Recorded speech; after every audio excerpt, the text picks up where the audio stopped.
சகரியா 8ஆம் அதிகாரம். சேனைகளுடைய கர்த்தரின் வார்த்தை உண்டாகி அவர், நான் சீயோனுக்காக கடும் வைராக்கியம் கொண்டேன், அதற்காக மகா உக்கிரமான வைராக்கியம் கொண்டேன் என்று சேனைகளின் கர்த்தர் சொல்லுகிறார். நான் சீயோனிடத்தில் திரும்பி எருசலேமின் நடுவிலே வாசம் பண்ணுவேன். எருசலேம் சத்திய நகரம் என்றும் சேனைகளுடைய கர்த்தரின் பர்வதம் பரிசுத்த பர்வதம் என்றும் அழைக்கப்படும் என்று கர்த்தர் சொல்லுகிறார். திரும்பவும் எருசலேமின் வீதிகளில் முதிர் வயதினாலே தங்கள் கைகளில் கோலை பிடித்து நடக்கிற கிழவரும் கிழவிகளும் குடியிருப்பார்கள். நகரத்தின் தெருக்களிலே விளையாடுகிற ஆண் பிள்ளைகளும் பெண் பிள்ளைகளும் அதன் வீதிகளில் நிறைந்திருக்கும் என்று சேனைகளின் கர்த்தர் சொல்லுகிறார்.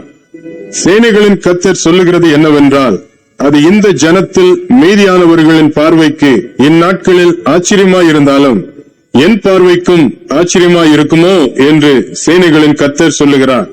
இதோ, கிழக்கு தேசத்திலும் மேற்கு தேசத்திலும் இருந்து என் ஜனங்களை நான் ரட்சித்து அவர்களை அழைத்துக் கொண்டு வருவேன். அவர்கள் எருசலேமின் நடுவிலே குடியிருப்பார்கள். அவர்கள் எனக்கு உண்மையும் நீதியுமான ஜனமாயிருப்பார்கள். நான் அவர்களுக்கு தேவனாயிருப்பேன் என்று சேனைகளின் கர்த்தர் சொல்லுகிறார். சேனைகளுடைய கர்த்தரின் வீடாகிய ஆலயம் கட்டப்படும்படிக்கு அதன் அஸ்திபாரங்கள் போடப்பட்ட நாள் முதற் கொண்டிருக்கிற தீர்க்கதரிசிகளின் வாயினால் இந்த வார்த்தைகளை இந்நாட்களில் கேட்டு வருகிறவர்களே, உங்கள் கைகள் திடப்பட கடவது என்று சேனைகளின் கர்த்தர் சொல்லுகிறார். இந்நாட்களுக்கு முன்னே மனுஷனுடைய வேலையால் பலனும் இல்லை, மிருக ஜீவனுடைய வேலையால் பலனும் இல்லை. போகிறவனுக்கும் வருகிறவனுக்கும் நெருக்கிடை நிமித்தம் சமாதானமும் இல்லை. எல்லா மனுஷரையும் ஒருவரையொருவர் விரோதிக்கச் செய்தேன். இப்போதோ இந்த ஜனத்தில் மீதியானவர்களுக்கு நான் முந்தின நாட்களில் இருந்தது போல இருக்க மாட்டேன் என்று சேனைகளின் கர்த்தர் சொல்லுகிறார். விதைப்பு சமாதானம் உள்ளதா இருக்கும். திராட்சை செடி தன் கனியை தரும், பூமி தன் பலனை தரும், வானம் தன் பனியை தரும். இந்த ஜனத்தில் மீதியானவர்கள் இதையெல்லாம் சுதந்தரிக்க கட்டளையிடுவேன். சம்பவிப்பது என்னவென்றால், யூதா வம்சத்தாரே, இஸ்ரவேல் வம்சத்தாரே, நீங்கள் புறஜாதிகளுக்குள்ளே சாபமாய் இருந்தது போலவே ஆசீர்வாதமாய் இருக்கும்படி நான் உங்களை ரட்சிப்பேன். பயப்படாதேயுங்கள், உங்கள் கைகள் திடப்பட கடவது.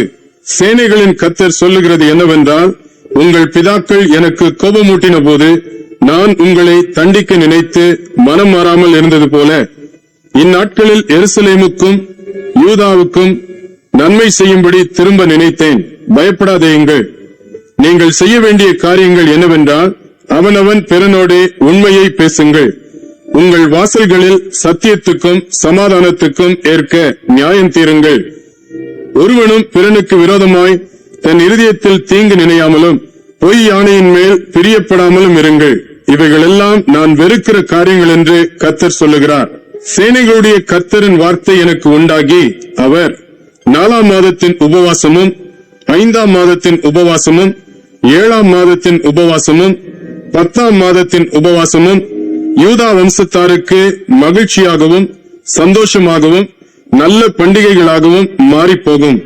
ஆகையால் சத்தியத்தையும் சமாதானத்தையும் சிநேகியுங்கள் என்று சேனைகளின் கர்த்தர் சொல்லுகிறார்.